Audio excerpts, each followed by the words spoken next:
Olá, essa é a nossa devocional de número 39 e nós vamos finalizar o capítulo 8 de Romanos. Vamos ler os versos 31 ao verso 39. Vamos à leitura. Que diremos, pois, a estas coisas? Se Deus é por nós, quem será contra nós?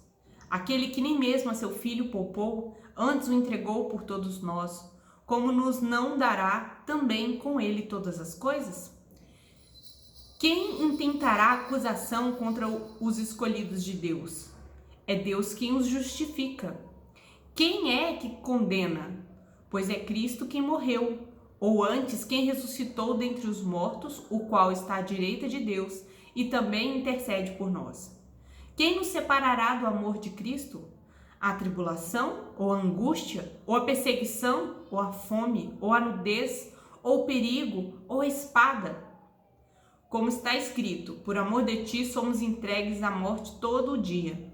Somos reputados como ovelhas para o matadouro. Mas em todas essas coisas somos mais do que vencedores por aquele que nos amou. Porque estou certo de que nem a morte, nem a vida, nem os anjos, nem os principados, nem as potestades, nem o presente, nem o porvir, nem a altura, nem a profundidade, nem alguma coisa, nem alguma outra criatura, nem nos poderá separar do amor de Deus, que está em Cristo Jesus, nosso Senhor. Bom, nós estamos ainda, no capítulo 8, então estamos falando sobre a segurança da salvação em Cristo por meio do ministério do Espírito Santo, que aplica em nós a justiça de Deus, pela obra de Cristo na cruz. Aqui vemos que Deus está do nosso lado e que não existe nada no universo capaz de nos separar do amor de Deus. Paulo expõe por meio da retórica para nos engajar e verificar cada ponto abordado. Essa é a forma que Paulo coloca, Às vezes ele personifica algo e aí, para que a gente se sinta, a experiência dessa leitura nos envolva mais, Vamos para o verso 31. Diante do que vemos aqui, o que podemos dizer? Porque é como Paulo começa esse texto, Que diremos, pois, a estas coisas, Diante de tudo que foi visto, E aí, se nós olharmos o que foi visto, é o nosso estudo anterior, Do verso, deixa eu colocar aqui, 28, que eu acho interessante a gente rever, 28, 29, 30, eu vou relê-los.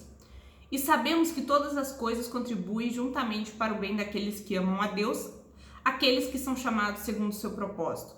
Porque os que Dante conheceu também os predestinou para serem conformes à imagem de seu filho, a fim de que ele seja o primogênito entre muitos irmãos.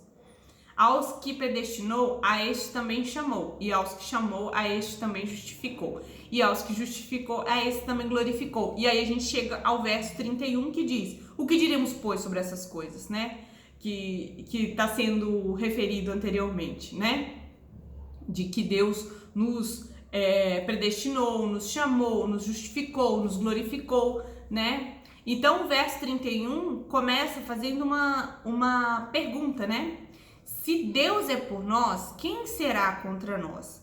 E é interessante que Paulo, ele pergunta quem? E embaixo ele expande essa pergunta, essa reflexão, ou uma resposta, essa pergunta, não como quem, mas o que, E nós vemos isso nos versos subsequentes, Então, que coisas são essas, Que é todas essas bem-aventuranças aí que nós recebemos, sendo justificados, sendo chamados, sendo predestinados, Então, quando nós vemos perguntas como essa, nós devemos olhar o contexto. E nesse caso, a resposta está no contexto imediato, ou seja, o que foi dito logo anteriormente, Já que Deus é por nós, Lembra que nós falamos isso? Se, que na verdade é já que Deus é por nós, quem será contra nós?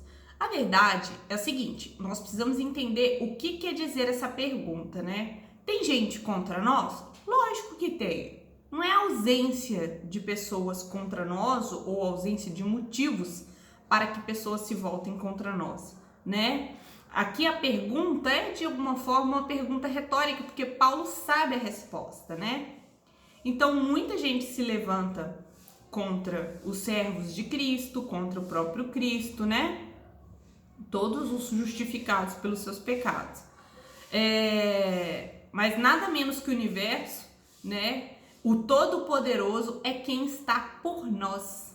Então é assim, existe alguém contra nós? Existem pessoas contra nós. A gente enfrenta, né, pessoas contrárias à nossa vida, né, o Evangelho, a pessoa de Cristo, né? A gente sabe que tem. Mas por que Paulo, né, traz essa pergunta? Não é que não haja motivos, mas a grande questão é: Deus é por nós. Esse é o centro da questão, né? Não é se falta motivo para ter alguém contra nós, mas é porque Deus é por nós, e isso é quem faz toda a diferença. Eu e você damos de sobra motivos para que tenha pessoas contra nós. Assim, a gente erra, a gente falha, a gente frustra pessoas, infelizmente, né? Ainda estamos suscetíveis a ser assim, né? Então, às vezes a gente falha com uma pessoa, essa pessoa se volta contra a gente e ela tem motivo para isso, né? Nós ainda pecamos, mas Deus é por nós, né? E nós vamos entender isso melhor, que esse amor de Deus, o poder dele, né? De garantir aquilo que ele promete. Então vamos para o verso 32, vou relê-lo.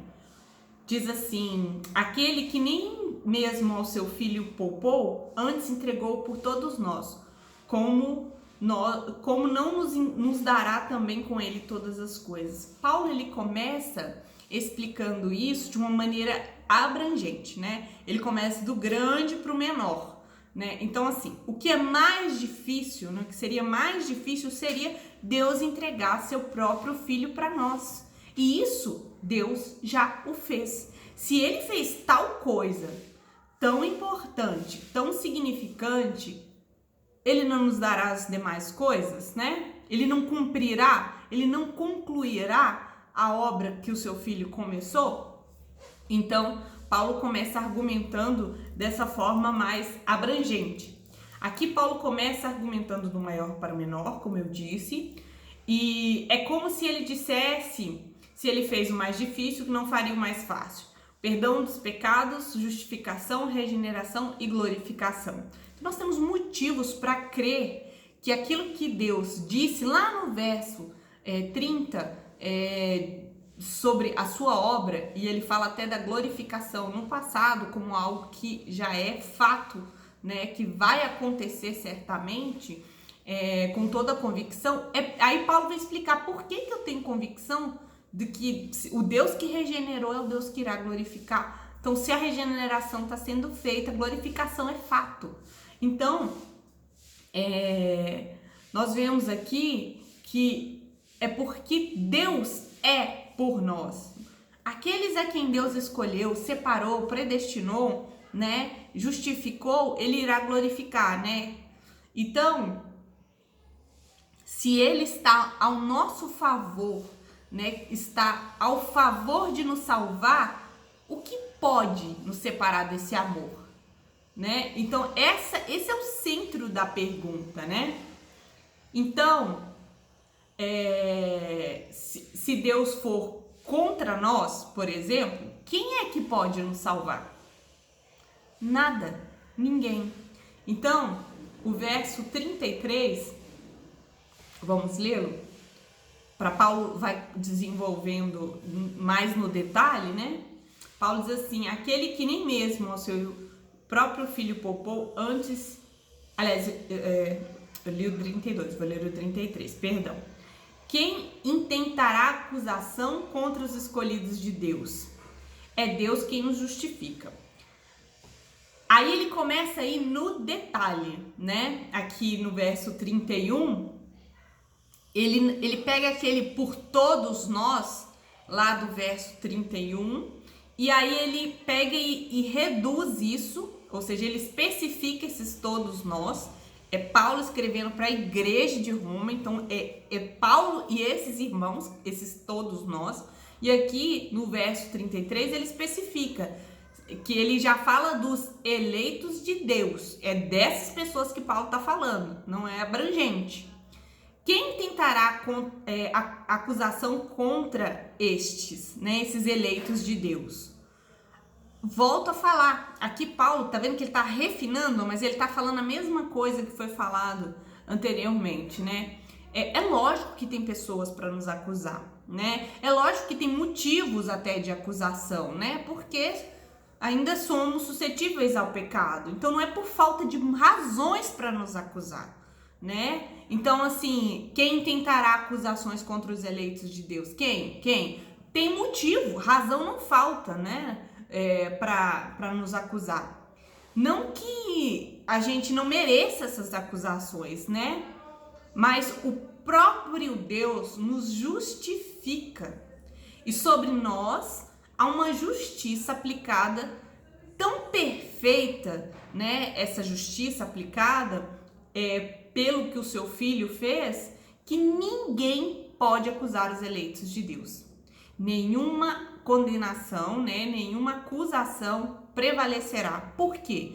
Porque quando a acusação ela é levantada, Deus apresenta a justiça que ele mesmo ofereceu através do seu filho. E aí, o que acontece? Ninguém pode acusar, porque todo culpado é digno, né, de sua condenação. E a nossa condenação já foi aplicada em Cristo e, portanto, somos livres dela. Então, não é porque nós não mereçamos acusação, não é porque elas não existam, né? Mas a verdade é que elas não prevalecem. Elas não prevalecem porque o que Cristo fez foi perfeito para nos justificar de toda a culpa. Então, Paulo está dizendo isso. Quem é que vai chegar diante de Deus e falar sobre os seus eleitos, acusá-los e dizê-los, eles têm que ir para o inferno?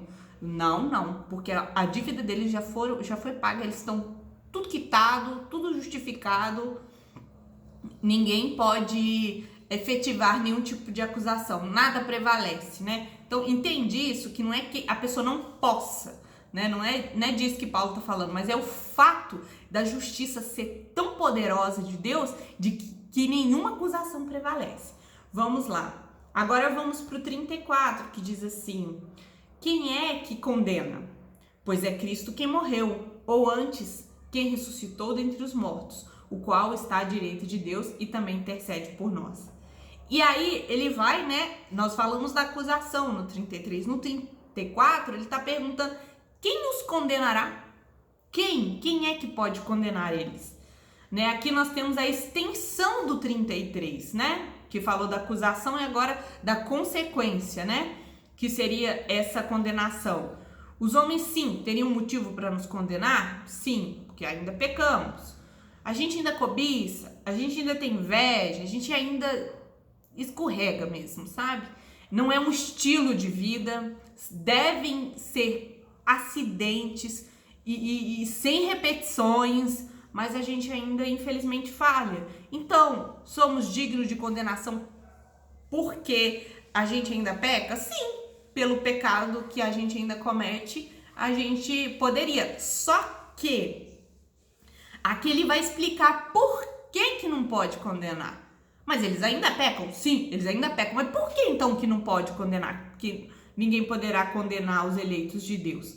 Por quê? Porque pelo que Cristo fez. Aí Paulo começa dizendo assim, porque Cristo morreu. Aí Paulo se corrige, né? Aliás, ele não só morreu, ele ressuscitou. E ele está à destra do Pai, sentado, reinando à destra do Pai. E o que isso quer dizer para nós, né? Isso quer dizer para nós que a justiça de Cristo, né, o fato dele ter morrido, ele pagou a dívida. Ressuscitou, Deus aceitou o pagamento dele. Como ele não devia nada, né?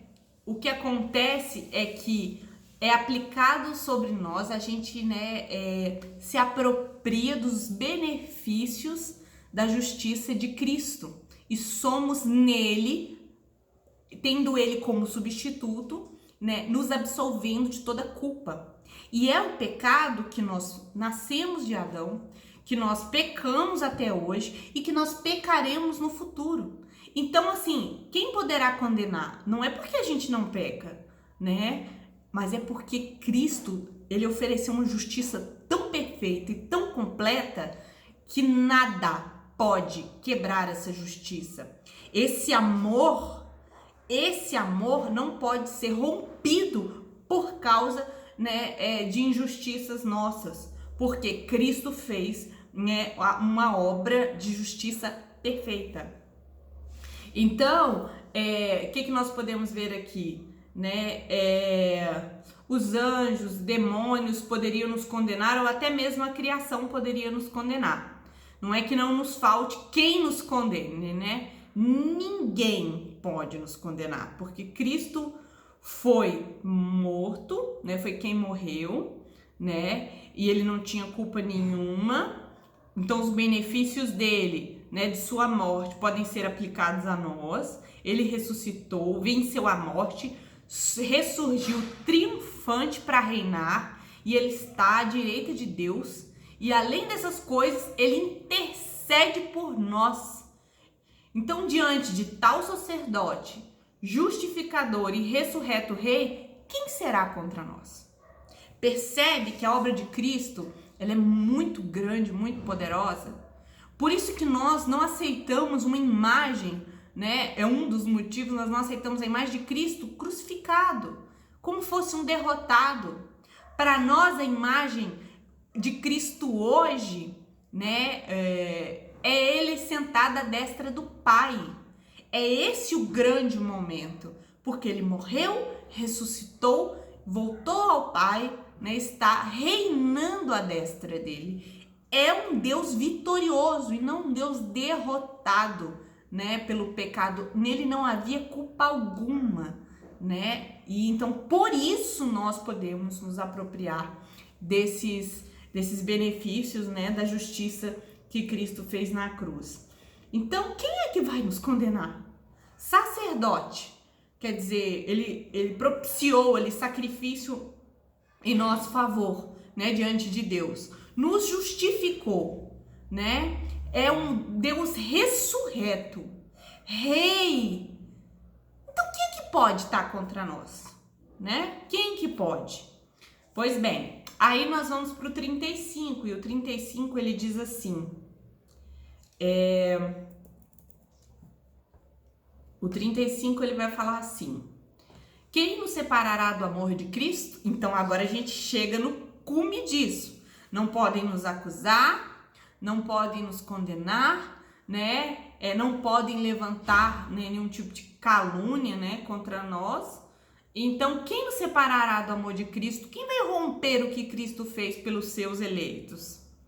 Aí, essa pergunta, ela vai ser respondida de uma forma questionadora. Aí tem os porquês, né? E aqui vem uma primeira lista aí de porquê. É a tribulação, angústia, perseguição, fome, nudez, perigo ou espada? Ele pergunta quem, mais responde o quê? Como se essas coisas fossem gladiadores que vêm contra nós, né? E o que isso nos fala? Amados, tira da sua ideia o fato de que por você ser um escolhido de Deus, você ser um eleito de Deus, remido, né, regenerado pelo Senhor, né, salvo, que você não vai passar fome, nudez, perigo, espada, porque ele não está dizendo que essas coisas não acontecem. O que está dizendo no texto bíblico é que essas coisas não são suficientes para te separar do amor de Deus. Então tem todas essas coisas que o crente passa e isso não o separa do amor de Deus, né? Então isso é muito importante. E aí no 36 ele vai citar o Salmo 44, 22. Eu tô lendo agora o 36. Está escrito, por amor de mim somos entregues à morte todo dia. Somos reputados como ovelhas para o matador. O que esse 36 está querendo dizer? Está dizendo? Ele cita porque ele fala do sofrimento de Israel, né? E aplica, né, aquele momento de sofrimento aos cristãos do Novo Testamento, né? Ele fala que eles são como ovelhas marcadas para morrer e entregue à morte todo dia. Não é uma vida fácil, não é uma vida tranquila, é muita luta, muito sofrimento, né? Ao ponto de ser entregue para a morte. O sofrimento faz parte da vida do cristão. Isso é inerente, sabe? E o sofrimento, se você for ver, daqueles que são eleitos de Deus, ele não afasta ele de Deus. Ele empurra essas pessoas para os braços de Cristo, né? Então, assim, sofrimento para os eleitos o aproxima mais de Deus, não o separa do amor de Deus. Então, o sofrimento mostra muito a peneira, né, de Deus, porque os seus eleitos, eles não se afastam do seu Senhor diante do sofrimento. Pelo contrário, elas não o afastam do amor de Deus. E aí, o 37, mas em todas essas coisas somos mais do que vencedores naquele que nos amou. Então, assim, ele pega e conclui todas essas coisas. Nós somos mais que vencedores. E às vezes muitas igrejas, elas vendem a ideia de que vir à igreja elimina o sofrimento. E não é isso a verdade do evangelho. Não, a igreja, Cristo não vem para eliminar sofrimentos dessa vida, né, de modo algum, mas te faz mais que vencedor. E muitos vão à igreja procurando vitória financeira, afetiva, vitória na saúde, vitória, sei lá, emocional. E muitas vezes a pessoa se frustra não encontrando essas vitórias. Mas o que o evangelho oferece não é vitória, é mais que vitória, é superar as tristezas. Cristo não está dizendo aqui que ele vai eliminar os problemas, mas te fará vencer diante deles. Então é algo muito mais forte do que te trazer um conforto momentâneo, né? Então, o 37 nos faz mais do que vencedor, né? E nos mostra a continuar confiando no amor de Jesus Cristo, né? Então não se trata de quantos bens, quantos milagres você viveu na vida. Não é ser vencedor, é sim mais que vencedor. Guardemos isso. E o 38 vem uma segunda lista, né? Vamos ler o 38 aqui, que diz assim: porque estou certo de que nem a morte, nem a vida, nem os anjos, nem os principados, nem as potestades, nem o presente, nem o porvir. Vou ler o 39 já. Nem a altura, nem a profundidade, nem alguma outra criatura nos pode separar do amor de Deus, que está em Cristo Jesus, nosso Senhor. Aleluia. Bom, o que está dizendo aqui esses dois últimos versículos dessa lista? Esse bloco aqui, Paulo faz, né, mais uma lista dos poderes deste mundo, né, visíveis e invisíveis, as coisas presentes e as coisas futuras, que nenhuma delas pode nos separar do amor de Deus. Então, a morte não pode nos separar do amor de Cristo, porque Cristo venceu a morte. A vida e seus prazeres momentâneos, as coisas que nos distraem, nos envolvem, não pode nos separar do amor de Deus. Os anjos, muito pelo contrário, eles ministram a nosso favor. Os principados, que são as autoridades, os poderes deste mundo, né? Não pode nos separar do amor de Deus. Principados, né? Coisas do presente. Hoje não existe nada que possa nos separar do amor de Cristo. E amanhã nós repetiremos essa frase. É mais ou menos isso. As coisas por vir, né? Nem no futuro haverá, né, algo que possa nos separar do amor de Deus. Nem poderes. Aqui uma palavra do grego que se refere a principados e potestades, que significa demônios, o anticristo, não pode nos separar do amor de Deus. E aí o 39 conclui com nem altura, né, se referindo talvez ali ao céu, profundidade talvez se referindo ao inferno, né? Qualquer outra criatura, não há nada criado no universo que possa nos separar do amor de Deus, que está, olha que segurança, em Cristo Jesus, porque Ele é o nosso Senhor. Então, uma segurança imensa, né? Então, o que diremos, pois, diante dessas coisas? A salvação pode ser perdida? Não. Porque você não peca? Porque você não tem motivo para ser acusado? Porque você não tem motivo para ser condenado? Não, eu tenho motivos para isso. Mas, né, Em Cristo não há motivo nenhum. E Ele é o meu substituto, Ele é o meu representante. Podemos ter certeza da salvação pela obra perfeita de Cristo, que morreu, ressuscitou, né? E também está sentado à destra de Deus Pai. Então confie nessa obra, porque ela é perfeita, ela é completa e você tem segurança, não pelo que você é, mas por causa daquilo que Cristo fez. Amém? Vamos orar. Senhor, muito obrigada pela salvação, pela certeza dela, pela perfeição da obra de Cristo na cruz. Que possamos honrá-lo com gratidão, vivendo em paz na convicção de que dependemos é de Ti. Quem nos chamou, nos elegeu, nos predestinou. É aquele que justifica e é aquele que glorifica. Em nome de Jesus. Amém.